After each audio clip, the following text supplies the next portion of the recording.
What is going on, guys and girls? It's Rusty here and welcome to my Sea of Thieves tips for finding treasure video.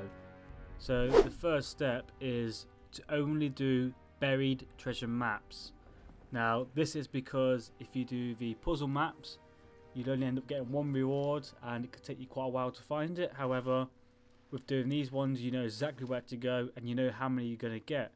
So I recommend to only do the ones with the 3 or 4 X's on the map and then cancel the voyage and get a new voyage, because voyages are quite cheap compared to spending your time and hours going to the islands.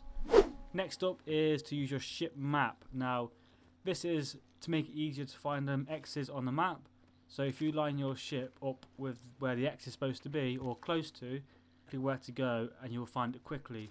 To show you this, what I'll do is I'll go onto the island and I'll show you how to find it. So as you see, I'm marked on the map and I'm about just where it's going to be. It's in near the middle of the island. So I'm going to go to the other side of the island and we'll find some surroundings that are on the map and we'll find them and we should be level. So there's 2 stones there, 2 big rocks there. So if we get the map out we can have a little look, and there's 2 big rocks on the map which is close to the X. Well, I know then by looking at that, got this path and the X should be there.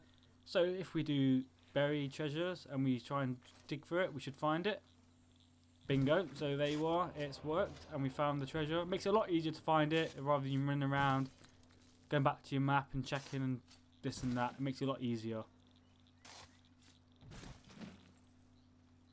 Next up we've got is if you look out for birds while you're playing Sea of Thieves. So if you keep your eye out for these birds flying in the sky, you will find either barrels or shipwrecks. Now if you see birds in the air and there's nothing in there, it's because the shipwreck's underneath the sea. Don't bother doing that. But as you can see, this shipwreck has got a chest of grogs and a nice skull. So it's pretty awesome. I did nothing for it. So the final one is to use your compass to count the steps and make it easier.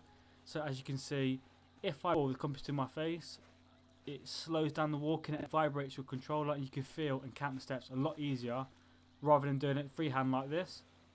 So as you can see, a lot slower compared to doing it normal speed. It means you can count easier. If you like the video, don't forget to comment, rate and subscribe.